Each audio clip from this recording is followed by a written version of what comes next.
Χαλό, είμαι ο Μαξ και σας χαιρετώ από την εξωτική Λάρισα. Λοιπόν, παίζει ένα θέμα στην επικαιρότητα τελευταία, πέρα από τις πλημμύρες, το οποίο απασχολεί όλους, ανεξαιρέτως το άμα είναι απολυτικ και καλά, whatever, σκουπιδάκια και μη, καλοί άνθρωποι, κακοί άνθρωποι, όλοι θα μιλήσουν γι' αυτό, γιατί είναι υποτίθεται σοκαριστικό. Λοιπόν, η εξουσία σκοτώνει. Αυτή είναι η απάντηση που χρειάζεστε για ό,τι ερώτημα θέτετε. Το πώς προέκυψε η δολοφονία του Αντώνη. Η εξουσία σκοτώνει.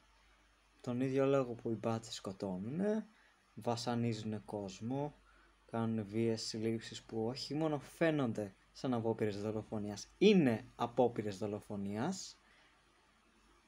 Ο ίδιος ακριβώς λόγος που το κάνανε οι μπάτσοι, το κάνανε και αυτά τα σκουπιδάκια στο πλοίο. Δεν φταίνε μόνο αυτοί, φταίει η εταιρεία, γιατί τους έχει να δουλεύουνε και κάνουν άψογα τη δουλειά τους. Αυτή είναι η δουλειά τους. Γι' αυτό υπάρχει ένα σύνθημα που λέει ποιος ο λόγος σου να ζεις άμα είσαι ελεγκτής. Και εγώ το στηρίζω 100% αυτό το σύνθημα. Όπως και πολλοί άνθρωποι στηρίζουν την θανάτωση αυτών των ας πούμε ανθρώπων. Αλλά από το κράτος ρε φίλε, το ίδιο κράτος που σε σκοτώνει, το ίδιο κράτος που είναι ο λόγος που πέθανε ο Αντώνης. Γιατί προφανώς σαν αναρχικοί δεν είμαστε τίποτα πεταμένοι να λέμε ο καπιταλισμός. Μπάστα φίλε, πού νομίζω ότι στηρίζεται ο καπιταλισμός και πού νομίζω ότι στηρίζεται το κράτος στο τέλος της ημέρας, άμα δεν είναι η πατριαρχία και ο μισαναπηρισμός. Πέρα από τον καπιταλισμό, γιατί προφανώς έχουν και μια αλληλένδετη σχέση όλα αυτά μαζί τους.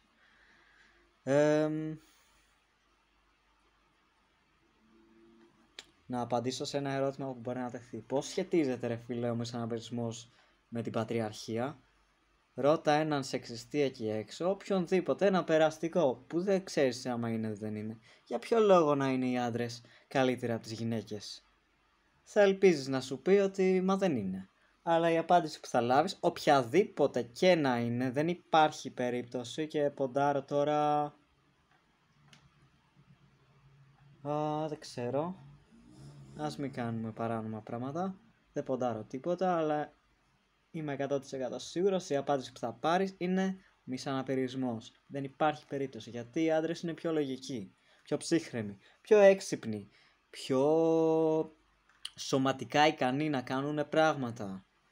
Και πάει λέγοντας, τι είναι όλα αυτά?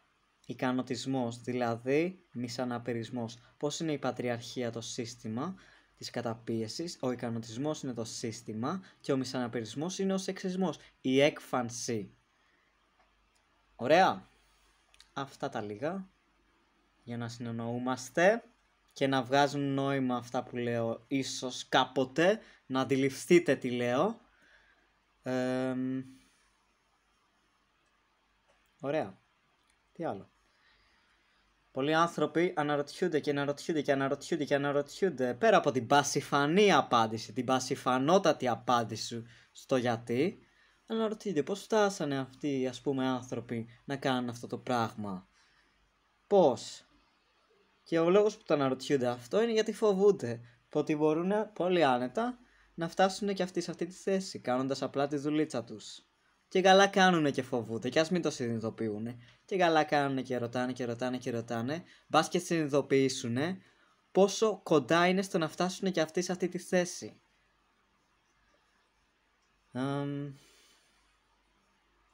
Αλλά η αλήθεια είναι ότι δεν έχω ελπίδα εγώ για τέτοιους ανθρώπους. Αν φτάσει να κάθεσαι να αναρωτιέσαι θυμικά και μόνο, όποτε εγώ φωνάξω ένα σύνθημα για τον Αντώνη, και όχι απλά δεν φωνάζει το σύνθημα μαζί μου, κάθεσαι και μιλάς κατόπιν εορτής 2-3 εβδομάδες μετά που το θυμήθηκες να αναρωτηθείς την πιο ηλίθια ερώτηση. Καλά. Εννοείται δεν μπορώ να επιβάλλω σε κάποιον να κάνει κάτι, είτε είμαστε μαζί στο δρόμο είτε οπουδήποτε αλλού. Το μόνο που μπορώ να επιβάλλω είναι να μου φέρετε σύμφωνα με τα όρια τα δικά μου. Και εκεί είναι που πατάνε όλη η εξουσία, εκεί πατάει, στο ότι δεν αντιδράμε, στο ότι δεν βάζουμε και δεν υπερασπιζόμαστε τα όρια μας.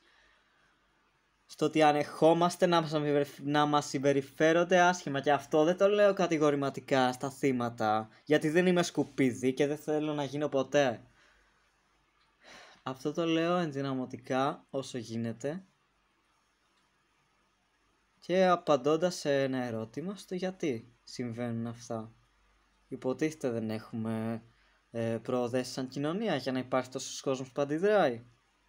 Όχι, γιατί η κοινωνία μας είναι συνυφασμένη στην εξουσία, αναπαράγει και διαιωνίζει την εξουσία, είναι ο φορέας συνέχισης και εξάπλωσης της εξουσίας. Είναι αυτό που εξασφαλίζει ότι όλες αυτές οι δομές, ο ικανοτισμός, η πατριαρχία και το κράτος θα διαιωνίζονται. Άμα δεν υπήρχε κοινωνία, εγώ θα πω δεν θα υπήρχαν όλα αυτά. Αυτό όμως δεν προϋποθέτει απλά τη διάλυσή της, αυτό προϋποθέτει την ύπαρξη ενός μοντέλου συσχετισμών και σχέσεων, ο οποίος θα είναι ελεύθερος, ναι, από την εξουσία. Την αντικατάσταση δηλαδή. Όταν λέμε για καταστροφή αυτού του κόσμου, εννοείται ότι εννοούμε και τη δημιουργία ενός άλλου. Μην είστε ηλίθιοι, γάμο το Θεό μου γάμο. Συγγνώμη για το γάμο. Δεν με ενδιαφέρει η γνώμη των χριστιανών παρόλα αυτά. Και οποιοδήποτε άλλο πιστεύει στο Θεό. Η σιωπή είναι συνοχή. Αυτό μπορεί να χρησιμοποιηθεί πολύ άσχημα. Παρ' όλα αυτά ισχύει. Όπως ισχύει και στο ότι πατάνε, το ότι πατάνε στην ανοχή. Που δείχνουμε εμείς που είμαστε σε προνομιακή θέση να απαντήσουμε. Εγώ π.χ. δεν νιώθω ωραία. Λέω θα βγω γιατί έχω να συναντήσω κάποια άτομα. Που εννοείται υπό άλλες συνθήκες δεν θα έβγαινα. Χαίστηκα, έχω το σπίτι μου. Προς το παρόν. Εντάξει, τι θα μου φτιάξει τη διάθεση. Αν έρθει κανένας μαλάκης να μου πει τίποτα, οπότε θα ντυθώ όσο πιο προκλητικά γίνεται. Μπας και. Το θέμα είναι όμως ότι αυτοί οι άνθρωποι ποτέ δεν πρόκειται να έρθουν σε κάποιον που εκπνέει μια αλφα αυτοπεποίθηση. Μια αλφα σιγουριά για τον εαυτό του. Ξέρουν ότι θα αντιδράσει και αυτό δεν το θέλουν, γιατί είναι όχι χέστες απλά, είναι οι χειρότεροι θρασίδηλοι αυτοί.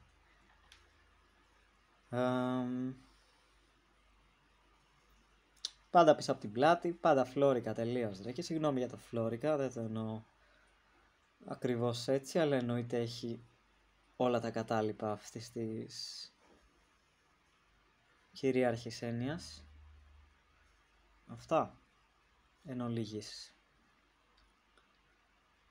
Θα πούμε την Κυριακή, μαλάκες, ή είστε μόνο μέσα στα κλουβιά σας πάντα? Και δεν είναι απαραίτητα να είστε από τη Θεσσαλία για να το πούμε την Κυριακή, στη Λάρισα. Άντε ρε.